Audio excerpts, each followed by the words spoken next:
So if you've done any football betting or Betfair trading, I'm pretty sure you must have heard about the lay the draw system.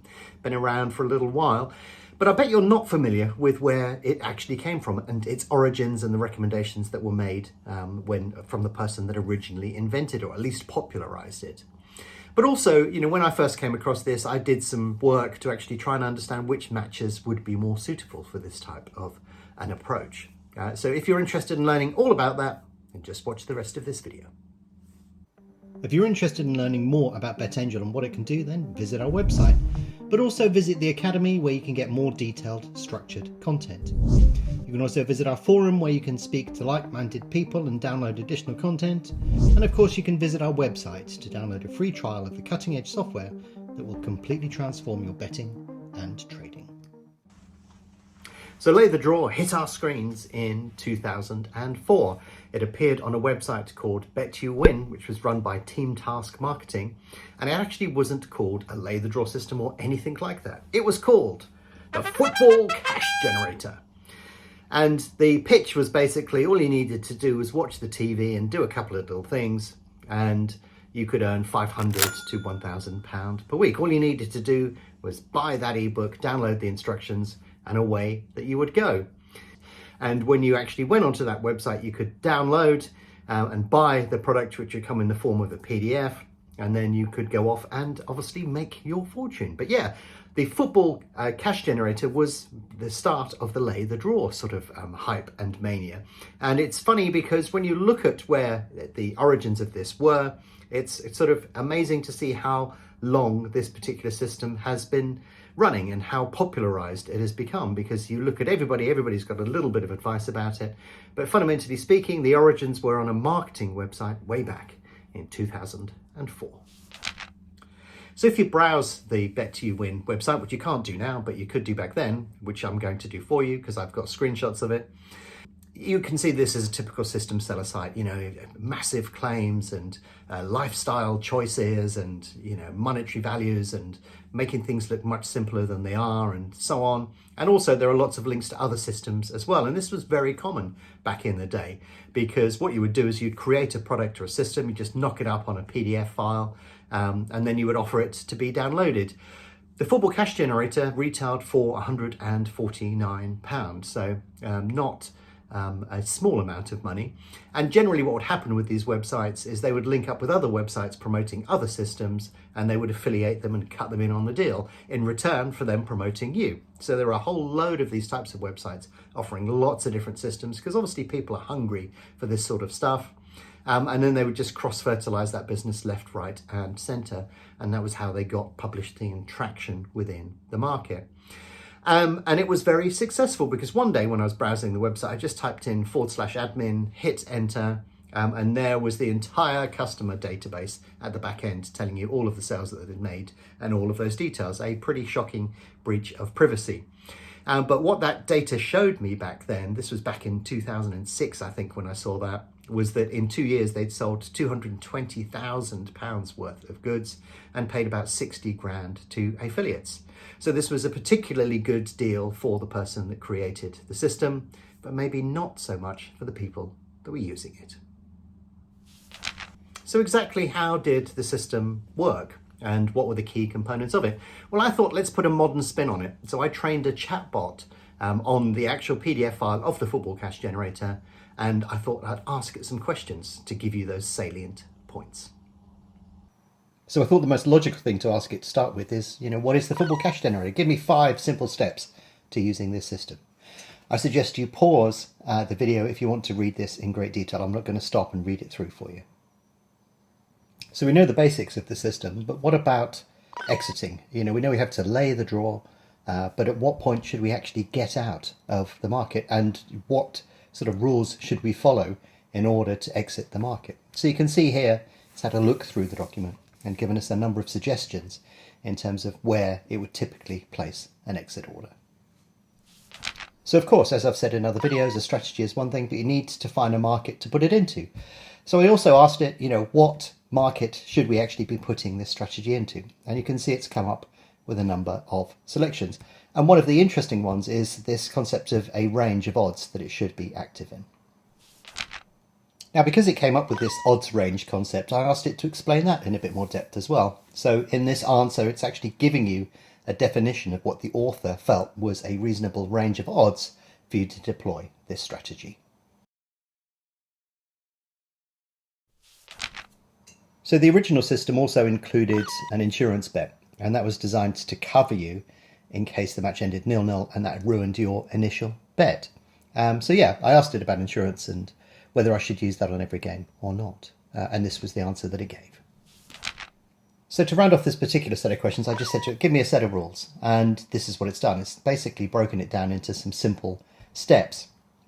But what I suggest is if you are interested in a particular aspect of the system, leave the question in the comment. I will give it to the chatbot and I will reply with whatever it said. And that may give you a bit more insight than I have done within these questions. So, of course, one of the questions that we have to ask is, can you actually make this work? And what matches would you choose, Peter, if you were attempting to lay the draw? Well, I can answer those questions for you, but of course, it's always important to understand that what you're looking at here is if you do anything at random, you'll end up with random results, which isn't going to be too bad on a betting exchange. You'll probably break even minus a bit of commission. But what you want to do is you want to get yourself over that line. You want to be able to do something clever in order to be able to profit. You need an edge. So it's important to understand exactly what you're going to do and how and why you feel that you've got an edge. But we can discuss a couple of easy areas to understand which matches are more likely to suit the strategy, because what we're effectively trying to do is to predict a draw. Sometimes, when we're laying the draw, we don't want the draw to happen. And sometimes the best solutions are to turn things on their head. So if you go through a set of football matches and you try and predict the matches that are most likely to draw, those are the matches that are less likely to work, fairly obviously. What are those types of matches? Well, if you have matches with a lot of goals in them that are going to be unevenly distributed, in other words, a high scoring match between two teams that aren't necessarily well matched in terms of ability, then those matches tend to be significantly less chance of there being a draw within those particular matches. However, if you've got two teams that are sort of at the bottom of the table, don't seem to have particularly strong attacks, and the number of goals in the match is going to be low, because the overall distribution of goals in a football match is relatively small, that means the goals are going to be likely equally shared, and therefore the chance of a draw is much, much higher. However, we can dig around a little bit in some of the statistics to actually get a much better understanding of exactly what happens in each of these individual matches from a broad level. And this was some research I did a few years ago, which just to give me an indication as to, which matches are going to be more or less favourable from a very broad perspective. But yeah, let's have a look at the detail and the information that I found when I researched this. So the best place to be when you're doing lay the draw is you want to lay the draw at the start of the match, the home team score, and then you close out for a profit. So as I've mentioned in videos before, very often it works to turn the whole thing on its head. So what you can actually see on the screen in front of you here is what happens if the away team score first. And on the left hand side here, I don't have the draw odds because that doesn't make any sense to qualify the match according to the draw odds. You want to qualify it according to the strength of the teams. So the odds that you can see over here are basically the odds of the home team at the start of the match. This data is based on 18,000 matches. And you can see, but looking at the screen that we've got here is loads of blue and loads of red and stuff. And basically the blue areas are where you would make the most profit, and the red areas are where you would make the biggest loss. And to give you an example here, if the home team was priced at 2.5 and then the away team scored in the 80th minute, then you would make a decent amount of money. And if the home team was priced at 4 and the away team scored at 40 minutes, then you would make money on that particular scenario as well. But you can see, especially if you go over to the right hand side, that generally this area here, where the home team is priced at sort of 222 and above, is generally favourable. You can see as we get down to this particular area, it starts to turn red. In other words, you would have to take a loss at this particular scenario. But as we go on to heavy odds on for the home team, then the chance of you making a loss is significant. And especially if they're very heavy odds on, then if the away team score at any point during the match, then you're going to be in big trouble. But you can sort of get away with it. And as we go up and see a weaker and weaker home team, you can see that the chance of making a profit becomes a little bit better. So you can sort of see here that going for home teams that are odds against tends to be the most favourable scenario for minimising your loss. If a home team goes off at 2.5, there's not that many scenarios where you would make a loss. It's still possible depending upon how the game is playing out and perhaps a couple of other things. But you can see there everything starts to sort of turn blue, and it goes really blue as we head up in that direction, but it goes incredibly red in that direction. But also you can see the impact here of a late goal, because obviously the later a goal is scored within a match, the less chance a team has of turning it around, and therefore the draw has to reflect that. And as a consequence, laying the draw later in the match is not actually a bad strategy at all. And you open up a bigger window for yourself in terms of being able to make a profit, because there's less time for the other team to equalise. But yeah, if you want to understand where the sort of best opportunities are, this is your worst case scenario. You could cut this any number of ways, but that would take a video that would take about 16 hours.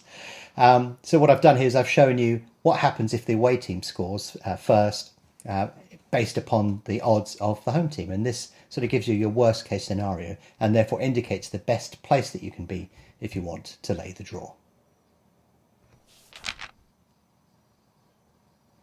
So essentially the lay the draw system boils down to a question of who's going to score first. I've just shown you what happens if the away team score first, and this image that you see here is what happens if the home team scores first. So you can see, like, if the home team is priced at 4 and they score first, then the price on the draw will actually come in. It will be a negative strategy, which is why it's in the red. And that is because the chance of the team winning the match is odds against. They score a goal, and the market is discounting the fact that the away team will come back into the match and equalise at some point, so the draw adjusts respectively.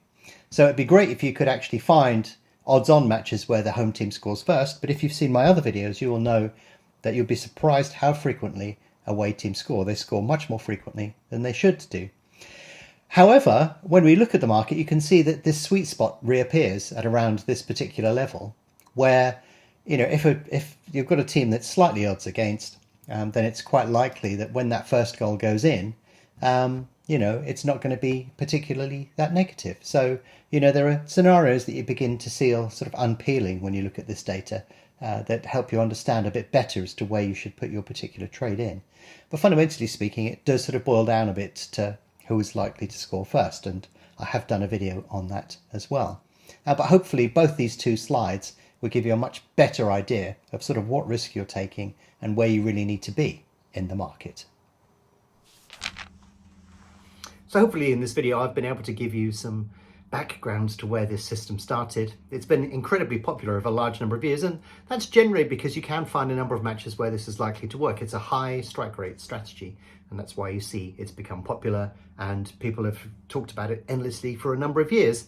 But fundamentally speaking, if you want to be able to attempt to make money using this sort of system or a variant thereof, then it's important that you understand some of the dynamics of it, because if you're going to try and use some insurance to cover the potential of a 0-0 draw, that's going to wipe out a lot of potential gains that you have when the draw price moves at different times within the match. But also, you need to be able to pick and choose matches that according to certain criteria. And, those criteria will generally revolve around the competitiveness of the teams and how many goals are likely to be scored, which you'll have to work out and organise to pick the matches that you think would be most suitable. But once the match is underway as well, I think a lot of people don't talk enough about how the dynamics of how the match is unfolding changes radically what you have done before the off. So it's very important to look at those statistics and understand if the match is playing out the way that you expect.